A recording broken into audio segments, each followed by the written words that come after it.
আমার রসুল্লাহ পানি পায় না, হঠাৎ করে একটি কূপ দেখতে পারলো। ওই কূপের সামনে গিয়ে দেখলো এক ইহুদি বসা। ইহুদির কাছে বলল, সামান্য একটু পানি কি আমার জন্য হবে? আমার গলা শুকিয়ে তৃষ্ণায় ঠন ঠন করে আওয়াজ করছে। ইহুদি রাহমাতুল্লিল আলামিনকে চিনতে পারে নাই। আমার রসুলের সামনে এসে বলল, ওই যে বালতিখানা আছে, বালতি দিয়ে কূপ থেকে আপনি বালতি পানি উঠাবেন। এক বালতি পানি উঠালে এক কোষ পানি দেওয়া হবে, দুই বালতি উঠালে দুই বাস দেওয়া হবে। আমার সরকারের মধ্যে দুই বালতি পানি উঠানোর পরে 3 নম্বর বালতি যখন পানি উঠাবেন, হঠাৎ করে বালতির তোড়া ছিঁড়ে পড়ে কূপের মধ্যে পড়ে গেল।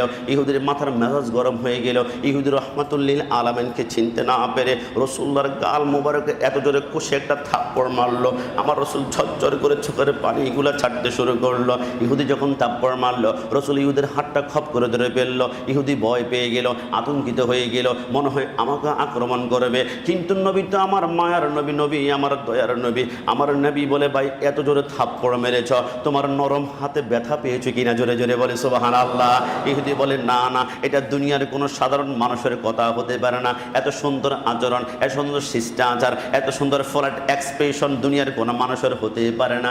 আপনি কে? রসুল আমার বলে, লা ইলাহা ইল্লাল্লাহ ইন্নী রাসূলুল্লাহ, আল্লাহ ছাড়া মাবুদ নাই, আমি আল্লাহর রসুল। আমার রসুলের এই আদর্শ দেখি ইহুদি বলে, যেই নবীর মুখ দিয়ে এত সুন্দর কথা বের হয়, মিথ্যা নবী হতে পারে না, সত্যিই আপনি নবী। কালিমা পড়িয়ে দিন, আমি মুসলমান হয়ে যাই। একটু জবান খুলে বলে সুবহানাল্লাহ। ওই বদরের জমিনে 313 জন সাহাবী যুদ্ধ করতে করতে মাওলা আলী বলে, হঠাৎ করে আমরা শুনতে পারলাম, আকদিম হাইজুমিন, আকদিম হাইজুমিন, হাইজুম তুমি সামনে অগ্রসর। নবী বুঝতে পারলাম না, বদরের জমিনে কোনো কাফেরদের গর্দানের সামনে আমরা যখন তলোয়ার নেই, গর্দানে আঘাত করার পূর্বে দেখলাম গর্দান অটোমেটিকলি পড়ে যায়। আমরা হাতের মধ্যে আঘাত করব, হাতে আঘাত করার পূর্বে হাতটা পড়ে যায়। নবী বুঝতে পারলাম না বদরের জমিনে অন্য কেউ কি আছে কিনা। আঘাত করার পূর্বে এরা মৃত্যুবরণ করে। 70 জন কাফের দুনিয়া জমিন থেকে নাস্তানাবুদ হয়ে গেল।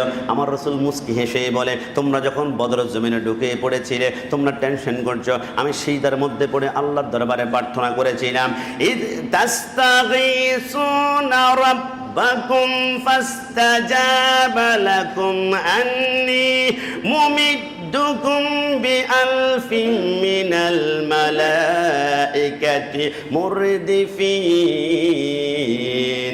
ইমামুল আউয়ালিনাল আখিরিন বাহর সাদকা রাহমাতাল লিল আলামিন সাইয়্যিদুল কাওনাইন খাতমুল মুরসালিন আখিরামান বুদে ফখরুল আউয়ালিন শুধু আজোদাস রাহমাতাল লিল আলামিন মসজিদে ও শুদ হামারো এ জমিন। জবান খুলে বলে সুবহানাল্লাহ। আমার রসুল বলে, আমি যখন আল্লাহর দরবারে প্রার্থনা করলাম, আল্লাহ আসমান থেকে আমার সামনে 1000 ফেরেশতা পাঠিয়েছে। ওই 1000 ফেরেশতার নেতৃত্ব দিয়েছে হযরতে জিবরাইল। রসুল্লাহ বলে, আমার ডান পাশে আর 1000 ফেরেশতা রয়েছে, এর নেতৃত্ব হচ্ছে মিকাইল। আমার বাম পাশে 1000 ফেরেশতা রয়েছে, এদের নেতৃত্ব দিচ্ছে হযরতে ইসরাফিল। রসুল বলে, আকদিম হাইজুমিন, হাইজুম তুমি সামনে অগ্রসর হয়। এই আওয়াজটা কেন শুনতে পেরেছো জানো? হাইজুম হচ্ছে একটা ঘোড়ার নাম, যে ঘোড়ার উপরে সাওয়ার করেছে হযরতে জিবরাইল। একটু জবান খুলে বলে সুবহানাল্লাহ। আমার জিবরাইল কতক্ষণ পরে বলে, এই হাইজুম আমার মুসলমান ভাইয়ের হাতের তলোয়ার নাই। রসুল্লাহ খেজুরের ডালগুলা ভেঙ্গে ভেঙ্গে হাতের মধ্যে দিয়েছিল, ওইটার উপর আস্থা ইমান নিয়ে কাফেরদের সামনে নিয়ে আঘাত করে উল্টা আঘাত করতে পারে। ফেরেশতারা যাও তোমরা, আমার মুসলমান ভাই আঘাত করার পূর্বে, সাহাবায়ে কেরাম আঘাত করার পূর্বে তোমার শক্তি যাতে করে কম খরচ হয়, তোমরা আঘাত করো। দুনিয়ার জমিন থেকে সমস্ত সাহাবায়ে কেরাম যুদ্ধ করতে করতে সরকারে মদিনার সামনে অবাক হয়ে গেল। আমার রসুল বলে, এবার যুদ্ধের এক প্রান্ত গিয়ে দেখলাম আমার 14 জন সাহাবায়ে কেরাম দুনিয়ার জমিন থেকে পর্দা গমন করেছিল। রসুল বুঝিয়ে দিল, শুধু নরম নরম কথা বলা সুন্নত নয়, কারণ রসুলের সুন্নতের একটি অন্যতম ছিল নরম। আমার রসুল বলে, মরুভূমির বালুর মধ্যে আমি একদিন হাঁটতেছিলাম, খাসাইসুল কুবরার মধ্যে আল্লামা জালালউদ্দিন সুয়ুতী রাহমাতুল্লাহ আলাইহি রসুল হাঁটতে হাঁটতে মরুভূমির মধ্যে মধ্যে প্রচণ্ড পরিমাণে তৃষ্ণা ধরে ফেললো। আমার রসুল্লাহ পানি পায় না, হঠাৎ করে একটি কূপ দেখতে পারলো। ওই কূপের সামনে গিয়ে দেখলো এক ইহুদি বসা। ইহুদির কাছে বলল, সামান্য একটু পানি কি আমার জন্য হবে? আমার গলা শুকিয়ে তৃষ্ণায় ঠন ঠন করে আওয়াজ করছে। ইহুদি রাহমাতুল্লিল আলামিনকে চিনতে পারে নাই। আমার রসুলের সামনে এসে বলল, ওই যে বালতিখানা আছে, বালতি দিয়ে কূপ থেকে আপনি বালতি পানি উঠাবেন। এক বালতি পানি উঠালে এক কোষ পানি দেওয়া হবে, দুই বালতি উঠালে দুই বাস দেওয়া হবে। আমার সরকারের মধ্যে দুই বালতি পানি উঠানোর পরে 3 নম্বর বালতি যখন পানি উঠাবেন, হঠাৎ করে বালতির তোড়া ছিঁড়ে পড়ে কূপের মধ্যে পড়ে গেল। ইহুদির মাথার মাথার মেজাজ গরম হয়ে গেল। ইহুদি রহমাতুল্লিল আলামিনকে চিনতে না পেরে রসুল্লাহর গাল মোবারকে এত জোরে কষে একটা থাপ্পড় মারলো। আমার রসুল ঝরঝর করে চোখের পানিগুলো ছাড়তে শুরু করলো। ইহুদি যখন থাপ্পড় মারলো, রসুল ইহুদের হাতটা খপ করে ধরে ফেললো। ইহুদি ভয় পেয়ে গেল, আতঙ্কিত হয়ে গেল, মনে হয় আমাকে আক্রমণ করবে। কিন্তু নবী তো আমার মায়ার নবী, নবী আমার দয়ার নবী। আমার নবী বলে, ভাই এত জোরে থাপ্পড় মেরেছ, তোমার নরম হাতে ব্যথা পেয়েছো কিনা? জোরে জোরে বলে সুবহানাল্লাহ। ইহুদি বলে, না না, এটা দুনিয়ার কোনো সাধারণ মানুষের কথা হতে পারে না। এত সুন্দর আচরণ, এত সুন্দর শিষ্টাচার, এত সুন্দর ফ্ল্যাট এক্সপ্রেশন দুনিয়ার কোনো মানুষের হতে পারে না। আপনি কে? রসুল আমার বলে, লা ইলাহা ইল্লাল্লাহ ইন্নী রাসূলুল্লাহ, আল্লাহ ছাড়া মাবুদ নাই, আমি আল্লাহর রাসূল। আমার রসুলের এই আদর্শ দেখে ইহুদি বলে, যেই নবীর মুখ দিয়ে এত সুন্দর কথা বের হয়, মিথ্যা নবী হতে পারে না, সত্যিই আপনি নবী। কালিমা পড়িয়ে দিন, আমি মুসলমান হয়ে যে একটু জবান খুলে বলে সুবহানাল্লাহ। আমার রসুল ওইখানে ইহুদি থাপ্পড় মেরেছিল, নরম আচরণ করেছিলেন। আমার রসুল আবার বদরের ময়দানে যাওয়ার পরে তলোয়ার হাতের মধ্যে নিয়ে বলেছিল, সিদ্দিক আকবর, আবু জাহেলকে যেইখানে বাবা শরীর থেকে কল্লা আলাদা করে ফেলবা। নবী শিক্ষা দিয়েছে মাঝে মাঝে নরম নরম কথা বলা সুন্নাত, মাঝে মাঝে ইসলামের বিরুদ্ধে কোনো আঘাত হানলে হুঙ্কার দিয়ে গর্জন করা রাসূলুল্লাহ সুন্নাত। কথা বলো ঠিক না? সুন্নাতে নয় শুধু নমনীয় আলাপন, আর সুন্নাত হলো বদরের গর্জন। ডান হাত তুলে বলো ঠিক না? সুন্নাত নয় শুধু নির্জনে ধ্যানে যাওয়া, আর সুন্নাত হলো পাথরের আঘাত খাওয়া। মুহাব্বতে তার সুদিনের সাথী তুমি, শহীদ ফারুকের কথা মনে পড়ে কি? আরো কিছু সুন্নাত আছে তুমি জানো কি? জানলেও জীবনে কখনো দামানো কি? একটু জবান খুলে বলে সুবহানাল্লাহ। অনেকে বলে, গোলাম রাব্বানি কাশেমি, কেন আপনি মাঝে মাঝে গরম হয়ে যায়? গরম সুন্নি, আর সুন্নিরা কখনোই নরম নয়। সুন্নিরা গরম কখন গরম? আমার মাকে গালি দিলে আমি নরম, আমার বাবাকে গালি দিলে আমি নরম, আমি কাশ্মীরকে গালি দিলে আমি নরম। কিন্তু আন-নাবিয়্যু আওলা বিল মুমিনিনা মিন আনফুসিহিম, মাই ফাপার্ট মাই সোল, মাই ফাপার্ট মাই হার্ট, মাই ফাপার্ট মাই লাভ, মাই ফাপার্ট মাই লাইফ। নবী আমার জান, নবী আমার প্রাণ, নবী আমার কলিজা। ওই নবীর বিরুদ্ধে আঙ্গুল তুললে তার মতো গরম সুন্নি বাংলাদেশে কেউ হতে পারে না। ডান হাত তুলে বলো ঠিক না? আর আমরা সুন্নির এক জায়গা,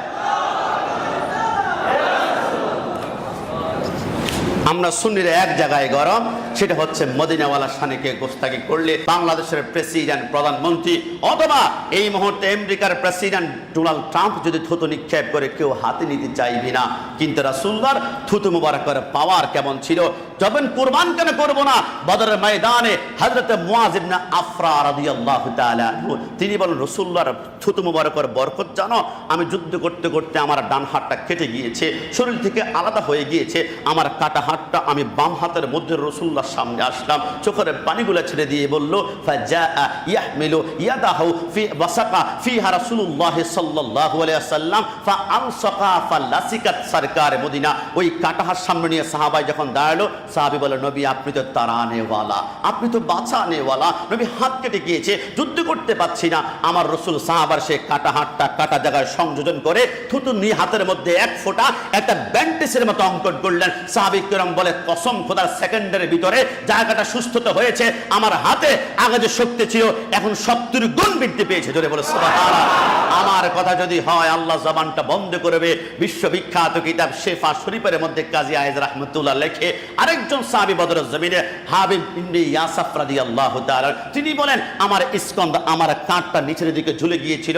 তিনজন কাফের আমার কাঁধের মধ্যে তলোয়ার দিয়ে এত জোরে আঘাত করেছিল, এটা আমার এক বিঘি নিচের মধ্যে নেমে গিয়েছিল। আমি কান্না করতে লাগলাম, রসুল কাফেরদের বিরুদ্ধে ওদের আক্রমণ আমি ভয় পাচ্ছি না। রসুল আমি যদি যুদ্ধ করতে না পারে আপনাদেরকে তীর আসবে। যেই রসুলের গায়ে একটা মশা মাছি জীবনে পর্যন্ত আল্লাহ স্পর্শ হারাম করে দিয়েছেন। আপনাকে আক্রমণ হবে না, আমি পারবো না, অন্তত পক্ষে আমাকে একটু সুস্থ করে দিন, যাতে করে আপনাকে তীর আসলে আমার বুকটা পাততে পারবো আমার সরকার মদিনার সামনে। ফরাদ্দাহু আলা রাসূলিল্লাহ সাল্লাল্লাহু আলাইহি ওয়াসাল্লাম ওয়া নাফাসা হাত্তা সাহা। রাসূল সেই স্কন্দনের পাশে গিয়ে একটু থুতু লাগিয়ে শুধু একটা ডাইরেক্ট অঙ্কন করেছিলেন, সেকেন্ডের ভিতরে স্কন্দন জায়গাটা সেকেন্ড সুস্থ হয়ে তার হাতের মধ্যে 70 গুণ শক্তি বৃদ্ধি পেল। একটু জবান খুলে বলে সুবহানাল্লাহ। ওই বদরের জমিনে আরেকজন সাহাবী ছিল হযরত রিফা রাদিয়াল্লাহু তাআলা। তিনি বলেন কাফের তীর মেরেছিল, তীরটা আমার চোখের মধ্যে গিয়ে পড়লো, আমার চোখটা চোখের জায়গা থেকে মার্বেলের মতো জমিনের মধ্যে পড়ে গেল।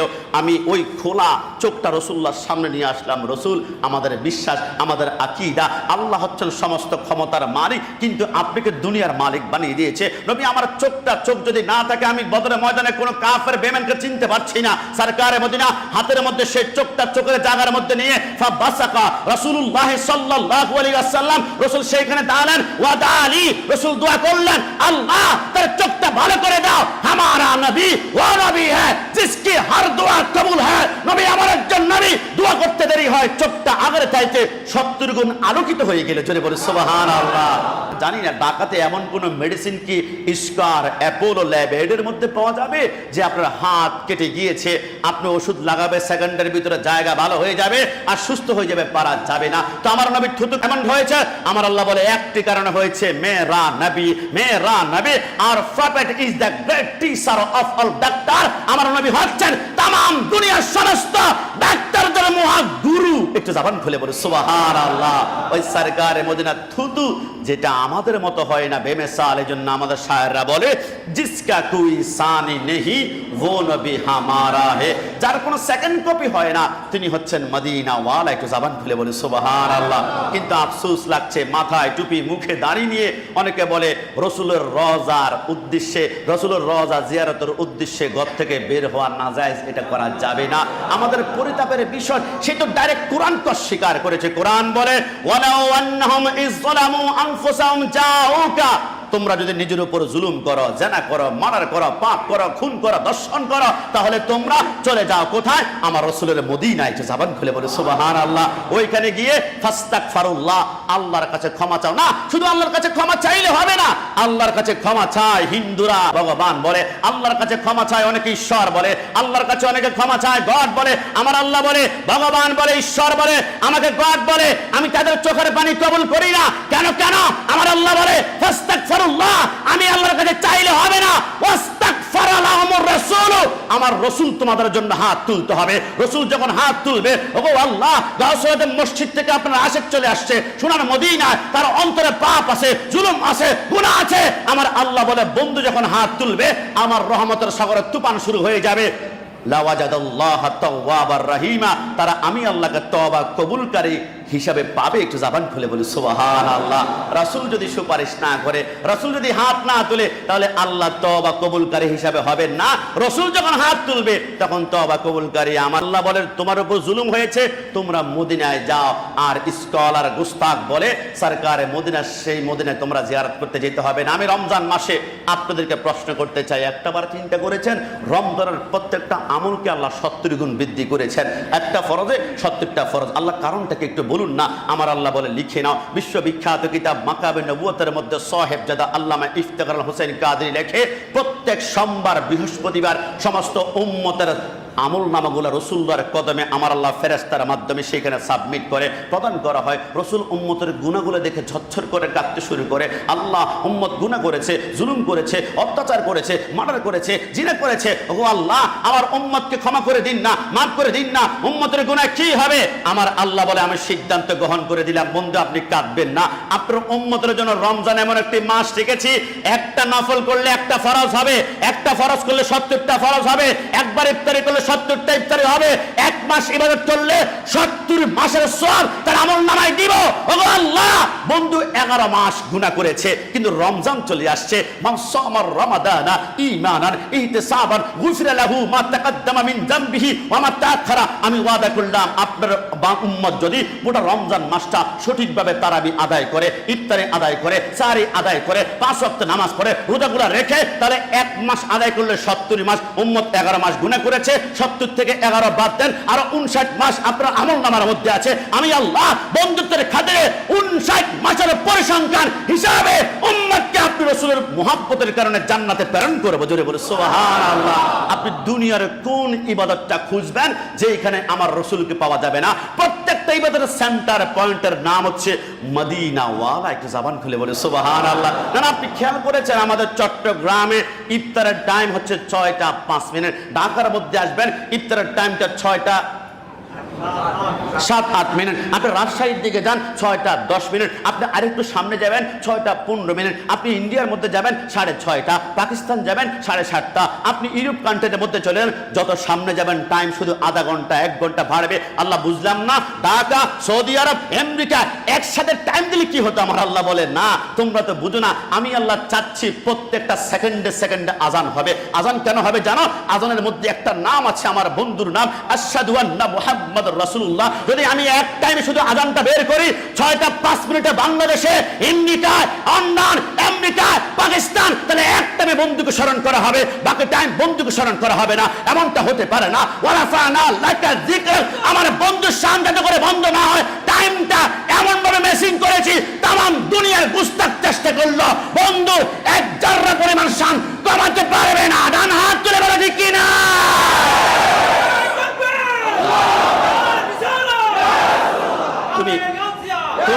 তুমি আমার বন্ধুকে, তুমি আমার সরকার মদিনার শান থেকে বাদ দিবা? ইফতার বলো, সাহারি বলো, প্রত্যেক টাইমের ভিতরে রেখে দিয়েছেন সরকার মদিনাকে।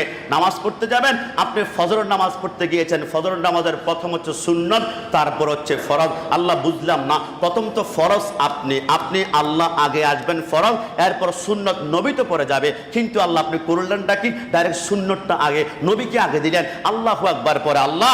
আমরা তো পোস্টারে নারায়ে তাকবীরের পরে নারায়ে রিসালাত কেন লিখি? আমাদেরকে বিদআতি বলে। আমরা তো আল্লাহু আকবার আগে লিখি, কিন্তু ইয়া রাসূলুল্লাহ পরে লিখি। কিন্তু আল্লাহ আপনি ডাইরেক্ট ফজর নামাজে সুন্নাত নবীকে ইয়া রাসূলুল্লাহ স্লোগান আগে নিয়ে আসলেন, আল্লাহু আকবার পরে। আপনার উপর আবার কোন ফতোয়াবাজি বাতিল শুরু করে কিনা আমার আল্লাহ বলে এরা তো জানে না। সুন্নাত কেন গিনেছি আল্লাহ কেন? আমার আল্লাহ বলে বান্দা ফজরের টাইমে কোথায় যাও? অন্ধকারে দিয়ে টুকটুক করে হেঁটে সাপারে ভয় করে না?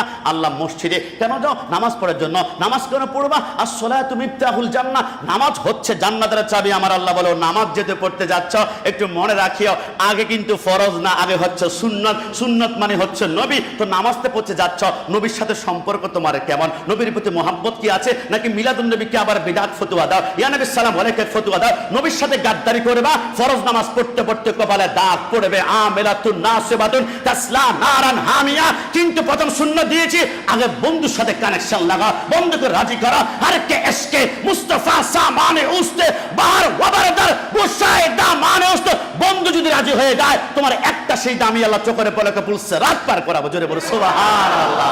তামাম দুনিয়ার প্রত্যেকটা ইবাদত থেকে আপনাকে বের করতে পারবো। প্রত্যেকটা ইবাদতের সেন্টার পয়েন্ট হচ্ছে মদিনা ওয়ালা। একটু জবান খুলে বলে সুবহানাল্লাহ।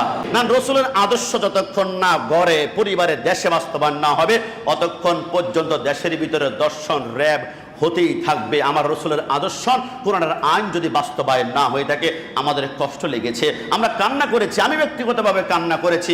আমরা দেখেছি বাংলাদেশের 8 বছরের কন্যা আসিয়ার উপর তাছাড়া জুলুম চালানো হয়েছিল, তার চোখের পানি আমরা সবাই দেখেছিলাম। কিন্তু আমি অবাক হয়ে যাই। আমি আজকে গাউসুল আজম মসজিদ থেকে এতটুকু বলতে চাই, আসিয়া মারা যায়নি, আসিয়া দুনিয়ার জাহান্নাম থেকে মুক্তি পেয়ে আল্লাহর জান্নাতে গমন করেছে। কথা বলো ঠিক না? আমরা বিশ্বাস করি। আমার অবাক লাগে, আমার কোন বাংলাদেশে বর্তমান অবস্থান করছি, 15 বছরের মেয়ে যদি বিবাহ হয়, বাল্য বিবাহ বলে তার বাবাকে গ্রেফতার করা হয়। কিন্তু 8 বছরের একটা ছোট্ট মেয়েকে দর্শন করা হলো, এখনো পর্যন্ত দর্শকের ফাঁসি হয় নাই। যদি ফাঁসি বাস্তবায়ন না করা হয়, বাংলার প্রত্যেকটা জনতা রাজপথ আবদ্ধ করতে বাধ্য হবে না। হাত তুলে বলা ঠিক কিনা? আমরা এমন বাংলাদেশ চাইনি, আমরা চেয়েছি এমন একটা বাংলাদেশ হোক, একজন র্যাপিস্টার, একজন দর্শকের তার শাস্তি কোরআনের আকারে, কোরআনের আইন মতো বাস্তবায়ন করা হোক। আযানিয়াতু ওয়াজ্জানি ফাজলুদু কুল্লা ওয়াহিদিন মিনহুমা মিআতা জালদা। যদি তাকে 100 বেত্রাঘাত করে জনসম্মুখে ঢাকার রাজধানীর বুকের মধ্যে শাপলা চত্বরে অথবা বাইতুল মুকাররমে যে কোনো সেন্টার পয়েন্টে ওই দর্শককে যদি ফাঁসির কাস্টে মৃত্যুদণ্ড দেওয়া হয়, এই বাংলাদেশে আরেকজন র্যাপিস্ট র্যাপ করতে 1 লাখ বার তার বুক কাঁপবে। কথা বলা ঠিক কিনা? আমি আমি আজকের এই ঢাকা গাউসুল আজম মসজিদ থেকে নিউজ মিডিয়া, প্রিন্ট মিডিয়া এবং তারা নিউজ স্পিডে বিভিন্ন রকমের নিউজ করে থাকেন, ফেসবুক ইনস্টাগ্রাম যারা ব্যবহার করেন, আপনাদের কাছে আমি একটা রিকোয়েস্ট করব, ক্ষমা চাইব, কোনো দর্শনের শিকার হওয়া বোনের ছবি আপনারা পত্রিকায় দিবেন না। আপনি যদি পত্রিকায় নামটা দিয়েছেন, তারা ছবি সে বেঁচে গেল, মৃত্যুর আগ পর্যন্ত তার চেহারা মানুষের চোখের মধ্যে বাসে, কলঙ্ক, সমাজে, রাষ্ট্রে, পরিবারে আর দাম পায় না। ওই কন্যাকে কি বিবাহ করতে চায় না, আরে সে তো জজলুম, তার ছবি কেন দেওয়া হবে? আমরা বলি পত্রিকা যদি ছবি দেওয়া হয়, কোনো দর্শনের শিকার হওয়া বড় ছবি নয়, পত্রিকা দিতে হলে দর্শকের ছবি দেওয়া হল প্রতি মুহূর্তে যাতে করে লাঞ্ছনার শিকার হতে পারে। কথা বলা ঠিক কিনা? তাই আজকে আমরা এতটুকু বলতে চাই, এই দেশ সোনারা বাংলাদেশ, কোরআনের আইন বাস্তবায়ন না করলে এই দেশের শান্তির পীড়াটা অনেক দুষ্কর, কষ্টসাধ্য ব্যাপার হয়ে যাবে। কারণ কোরআন এমন একটি গ্রন্থ যেখানে সমস্ত সমস্যার সমাধান দিয়েছেন মদিনাওয়ালা নবী, ওই সরকারে মদিনা সোহবত, এবং এই মাসের প্রথম দিন যিনি জন্মগ্রহণ করেছেন, পীরানে পীর দস্তগীর গাউসুস সামদানি কুতুব রাব্বানি পীরে লাসানি গাউসে পাক আব্দুল কাদের জিলানী রাহমাতুল্লাহ আলাই, যার নকশ কদমের উপরে ডিপেন্ড করে আমাদের এই গোড়াপত্তন হয়েছে গাউসুল আজম জামে মসজিদ। তাকে স্মরণ না করলেই নয়। আল্লামা হাফেজ এম এ জলিল রাহমাতুল্লাহ আলাই সুন্নিয়তের বাতিঘর, সুন্নিয়তের নক্ষত্র, সুন্নিয়তের কাণ্ডারে যিনি ছিলেন, যার সামনে বাতিল দাঁড়াতে 1 লক্ষ বার চিন্তা করতো, সে আল্লামা হাফেজ এম এ জলিল রাহমাতুল্লাহর স্বপ্ন বাস্তবায়ন হয়েছে। এবং আমরা আলহামদুলিল্লাহ আমরা গাউসুল আজম আব্দুল কাদের জিলানী, যিনি রমজানের প্রথম তারিখে দুনিয়ার জমিনে জন্মগ্রহণ করে তিনি রোজা রেখে প্রমাণ করেছেন আল্লাহর কত বড় ওলি, তিনার সেই গিলাপটা আমাদের পাশে আছে। সোহবত নিবেন, নাসবত আমি একবারে বলেছি, রসুলের সোহবতে যারা ছিল এরা সাহাবী হয়েছে, সাহাবের সোহবতে ছিল তাবি হয়েছে, তাবির সোহবতে ছিল তাবি হয়েছে। সোহবত সোহবতে স লেহ তোরা স লে কুনাত, সোহবতে ত লেহ তোরা ত লে কুনাত। আপনি বাজারে হাঁটতে যান, আপনি বাজারে সাদা শার্ট পাঞ্জাবি নিয়ে আজকে হাঁটেন, তো আপনি দেখবেন বাজারে যাবেন, আপনি কোনো কাজ করলেন না। রসুল বলেছে বাজার হচ্ছে সবচেয়ে খারাপ জায়গা। আমরা বুঝলাম না, বাজারে ব্যবসা হয়, বিজনেস হয়, এখানে বিভিন্ন মানুষ আদান প্রদান হয়, চাল, আটা, রুটি, মাছ যদি না কিনি আমরা বাঁচবো না। কিন্তু বাজারকে রসুল্লাহ খারাপ জায়গা বলেছেন, তো বাজারে কি যাবো না? আসলে বাজারকে খারাপ জায়গা বলার অন্যতম কারণ হচ্ছে ওইখানে অসংখ্য মানুষের সোহবত পাওয়া যায়, চোর আছে, বাটপার আছে, সিটার আছে, বাতিল আছে, গুমরা আছে। আরে আপনি একটা সাদা শার্ট গায়ে দিয়ে আপনি বের হন না, আপনি বাজার কমপ্লিট করে ঘরের মধ্যে গিয়ে শার্টটা খুলে দেখবেন শার্টের কলারের মধ্যে বিভিন্ন রকমের বালি দেখা যায়, ময়লা দেখা যায়। হুজুর আমি তো বুঝলাম না, আজকে আমার আশেপাশে তো কোনো মাটি কাটা হয় নাই। না, এমন এমন ছোট্ট ছোট্ট ধুলাবালির কণা ছিল যেগুলো সোহবতের কারণে আপনার শার্ট কালো হয়ে গিয়েছে। আবার বাজারে যদি যান, এমন কিছু খারাপ খারাপ মানুষের আচরণ, সোহবত আপনাকে ধরবে, আপনি ঈমান বিনষ্ট হবে। এই জন্য যে কোনো আল্লাহর ওলি, আল্লাহর বান্দা, নেককার বান্দা সোহবতে যখন বসবে, তখন কলবটাকে আমার আল্লাহ চিন্তা করে পরিষ্কার করে ওই কলবের ভিতরে ঈমানে আগুন জ্বালিয়ে দিবেন। জোরে বলো সুবহানাল্লাহ। এই জন্য গাউসুল আজম জামে মসজিদের সোহবতে থাকুন। কি হবে না হবে, কোটিপতি রাষ্ট্রপতি কি হবে না হবে না আমি জানি না, তবে কসম খোদার আপনার ঈমানের ভিতরে কোনো বাতিল হামলা করতে পারবে না। গাউসুল আজম জামে মসজিদে যতদিন জুমার আলোচনা শুনবেন, কোন বাতিল ঈমানে আঁচ দিতে 1 লক্ষ বার চিন্তা করতে হবে। ডান হাত তুলে বলে ঠিক কিনা? রব্বুল আলামিন আল্লাহ